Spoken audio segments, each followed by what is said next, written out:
I never told my son-in-law I owned the company he worked for. For 16 months, he reported to my executives, signed off on my contracts, and sat in a chair I had specifically placed him in. He thought I was just his wife's quiet father who drove an old pickup and kept bees in the backyard. He was half right. My name is Ray Denton. The dinner where everything finally came to a head is one I will tell my grandchildren about someday. But before I get there, I need to take you back. About 2 years. Drop your country in the comments right now. I read every single one. And if this story is already pulling you in, hit like. It keeps this channel alive and the story's coming. Now let me start from the beginning. I am 61 years old, and I live in a 4-bedroom house in Knoxville. It's a Tennessee that I've owned since 1998. The gutters need replacing. I have been saying that for 3 years. My truck is a 2009 Chevy Silverado with 142,000 miles on it and a coffee stain on the passenger seat that survived 2 attempts at cleaning and has now simply become part of. The interior? I wear New Balance sneakers that my daughter calls embarrassing, and I own exactly 1 suit which I wear to funerals and nothing else. If you passed me at the hardware store on a Saturday morning, you would not look twice at me. That is a thing I have worked very deliberately to maintain. Because what I actually am is the sole owner of Denton Forge Industries, a precision manufacturing and supply chain company headquartered in Knoxville, with operations across 11 states, roughly 3,200 employees, and a revenue number I do not share at dinner parties or anywhere else for that matter. I built it from a single machine shop in a rented warehouse in 1994. 30 years, every dollar accounted for. Every decision lived with. I know where every bolt in that company came from because I tightened some of them myself in the early years. When we could not afford enough hands. My daughter Hannah is 31 years old and she is the best thing I have ever made, including the company. She has her mother's intelligence and her mother's patience, and unfortunately, her mother's habit of falling for men who are significantly more complicated than they first appear. Hannah's mother, Linda, passed away from ovarian cancer 9 years ago. It is the loss I will carry until I don't carry anything anymore. After Linda died, Hannah and I became close in the specific way that people become close when they are the only 2 left in a house that used to hold more. She knew about the company. She had grown up knowing. She had spent summers in the offices and school breaks on the floor learning how things worked. But Hannah had no interest in running it. She was a landscape architect and a genuinely gifted one, and that was enough for both of us. What I wanted for her was simple. Not wealth. Not a strategic match. Just someone honest. Someone who would be exactly the same person in year 12 as he was in year 1. I had watched enough people in my industry marry for optics, and I had watched most of those marriages hollow out by 50. I just wanted Hannah to find someone real. She thought she had. His name was Marcus Webb. She brought him home for the first time on a Sunday afternoon in October 2 years ago. He drove a clean car.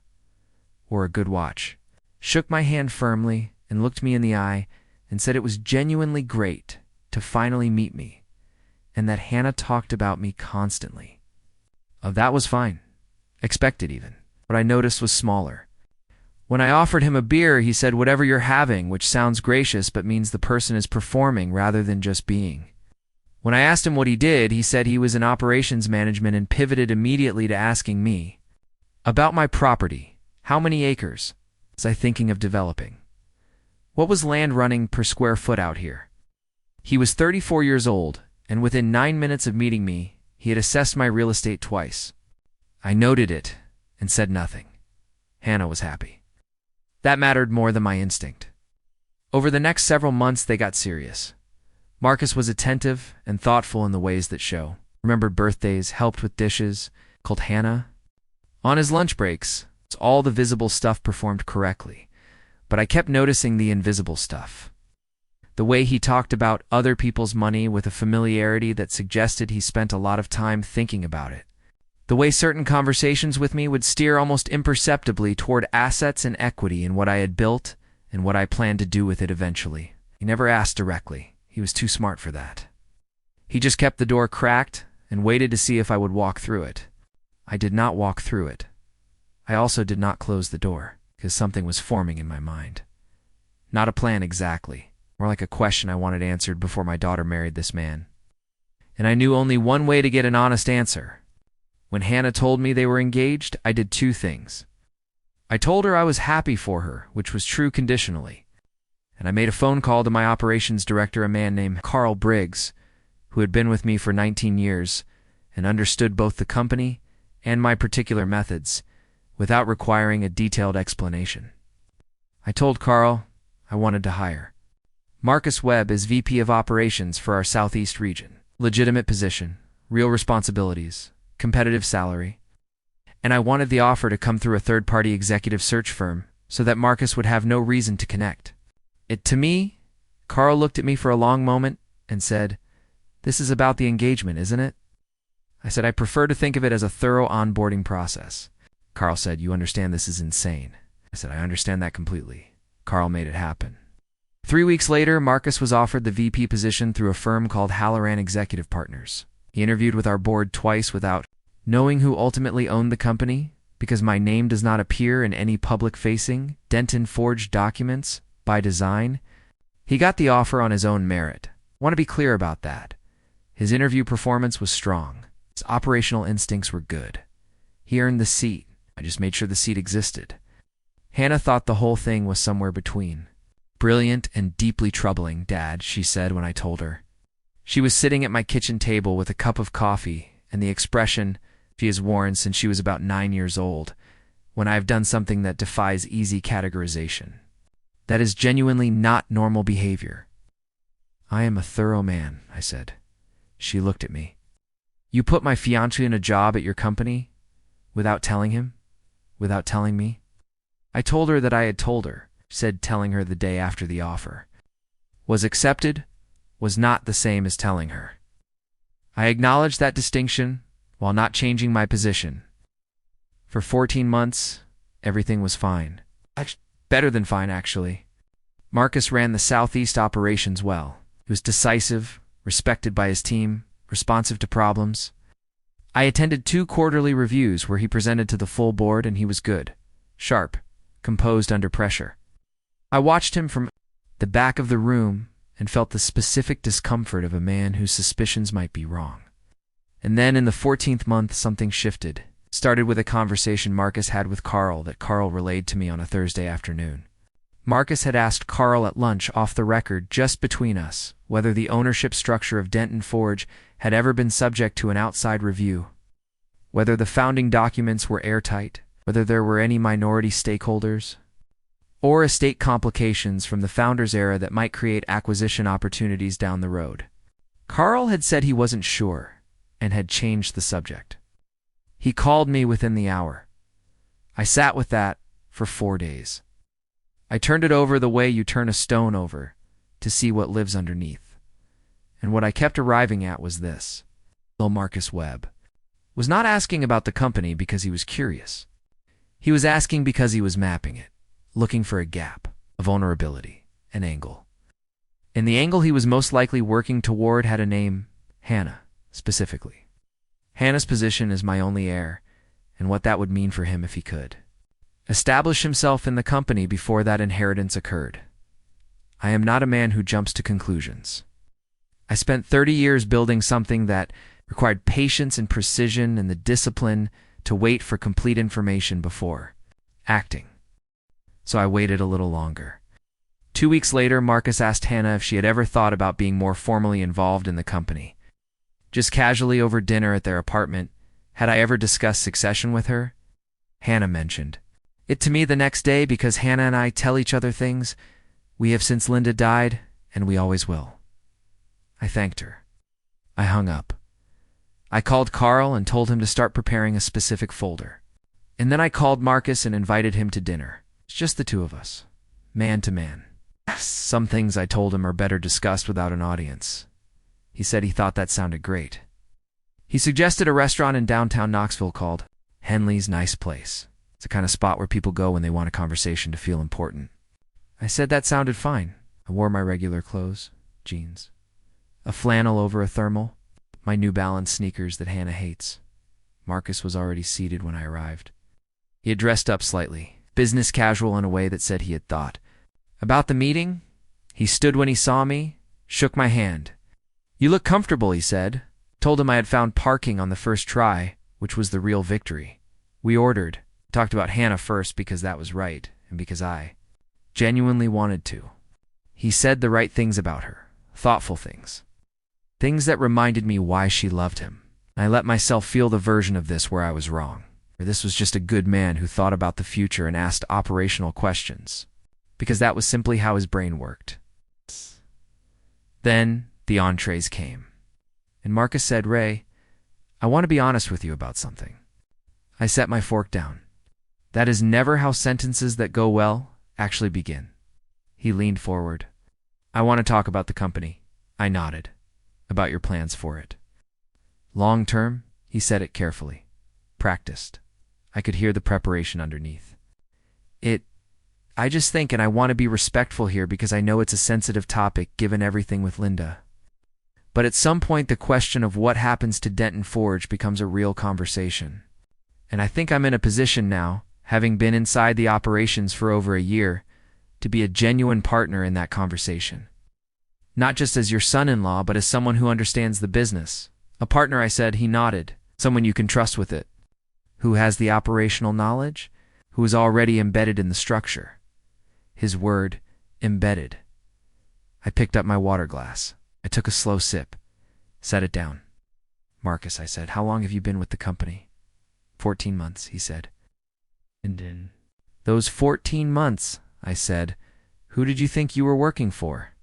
He blinked once. "The board," he said. "Carl Briggs, the executive structure." I nodded. He had a folder beside him on the table. He had brought a folder to this dinner. He reached for it. I placed my hand flat on the table. "I'd like to show you some projections I put together," he said.